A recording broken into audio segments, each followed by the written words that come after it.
Kita sekarang membahas bagaimana nilai rupiah mengalami penguatan ya. Kita ambil ini contoh, ini adalah sumbu Q, ini melabelkan kuantitas Q ya, ini adalah exchange rates ya, $1 terhadap rupiah ya, satuannya itu adalah sen ya, sen.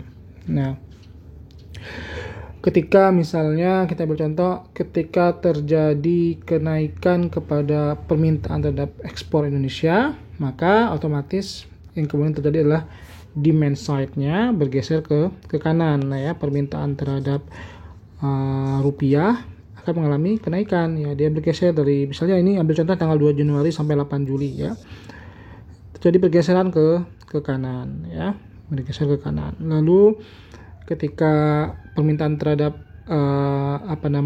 terhadap ekspor kita naik, maka supply terhadap rupiah mengalami penurunan ya, seperti ini ya, demand-nya naik ya, supply-nya naik, artinya permintaan terhadap ekspor itu membuat orang membutuhkan membutuhkan rupiah kan. Nah, ketika orang membutuhkan rupiah, maka supply terhadap rupiah sengaja pasti orang nasional akan menahannya. Maka ketika demand terhadap rupiah diperkirakan banyak karena permintaan terhadap ekspor yang meningkat ya, maka supply terhadap rupiah mengalami penurunan ya, dia bergeser ke kiri. Nah, kemudian terjadilah titik temu yang baru ya, yang dari awalnya di sini nilai tukar rupiahnya lalu naik ke sini ya, menguat berapa sen, misalnya kita ambil contoh adalah 0,99 sen. Nah, awalnya dolar itu 10.000 sama dengan $1 ya. Lalu ketika terjadi penguatan rupiah, maka 10.000 sama dengan $1,1. 1,1 dapat 10.000, 10.000 dapat $1,1. Jadi kalau kita balik ya, $1 itu dapatnya 9.100 rupiah. Artinya rupiah mengalami penguatan ya. Ya, ini sama saja ya, intinya 10.000 dapat, sekarang awalnya 10.000 dapat $1, lalu 10.000 dapat $1,1, naik 0,9 sen ya ke sini. Lalu kita balik $1 sama dengan equal dengan 9,1 rupiah. Ada kenaikan sekitar 1 sen ya, dari awalnya 10.000 menjadi 9,1 rupiah, hampir 1 rupiah naik ya, 1.000 rupiah ya.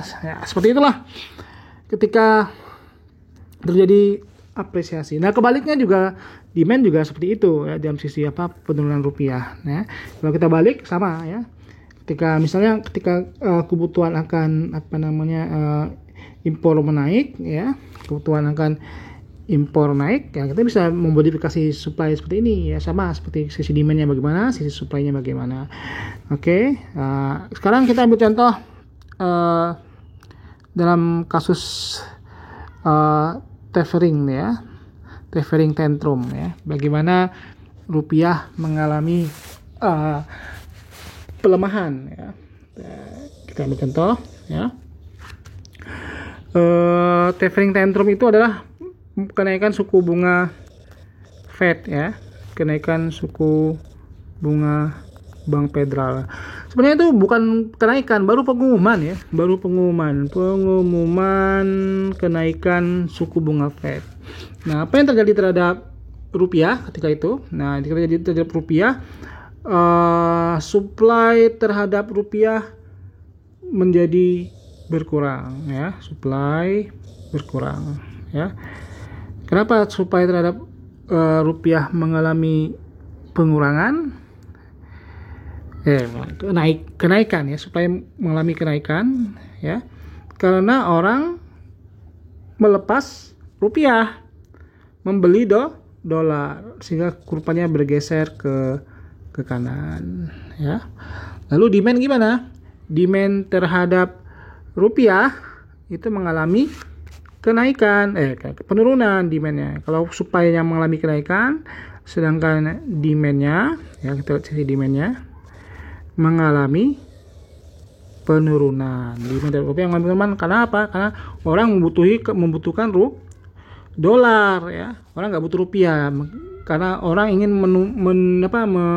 menabung dalam bentuk dolar karena suku bunga Fed naik ya, demand-nya jadi berkurang ya, sehingga nilai tukar rupiah pun mengalami penurunan ya. nilai penurunan ya. Seperti ini dari titik X ke titik jangan X ya. Kita mencatat dari titik A menuju B, dari sini menuju sini ya. Jadi ketika Fed itu mengumumkan bahwa dia akan, ini strateginya Bank Federal dalam 2013 ya, dia akan menaikkan suku bunga, maka orang berlomba-lomba untuk menabung dalam bentuk apa? Dalam bentuk dolar di Amerika, nabungnya di Amerika karena suku bunganya naik, sehingga supply terhadap rupiah itu dilepas, maka mengalami kenaikan ya, dilepas supply terhadap rupiah, dan demand terhadap rupiah juga mengalami penurunan ya.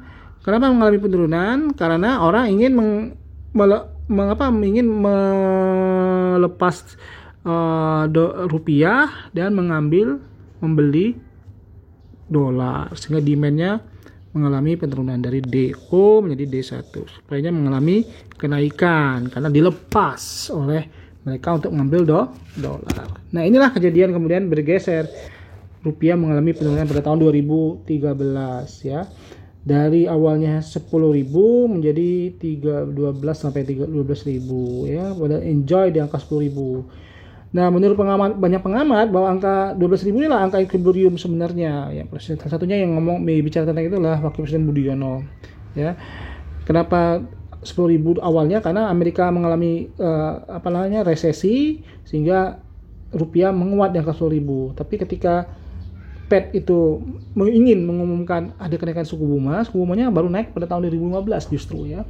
2013 dia udah mengumumkan, malah 2015 dia menaikkan, benar-benar naikkan ya. Itu strategi Amerika untuk luar biasa untuk menggoncang politik keuangan atau politik moneter di banyak negara berkembang.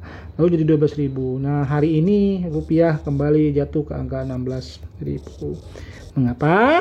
Nah, ini penjelasan yang bisa tugas kalian untuk menjelaskan kenapa rupiah menjadi angka 16.000.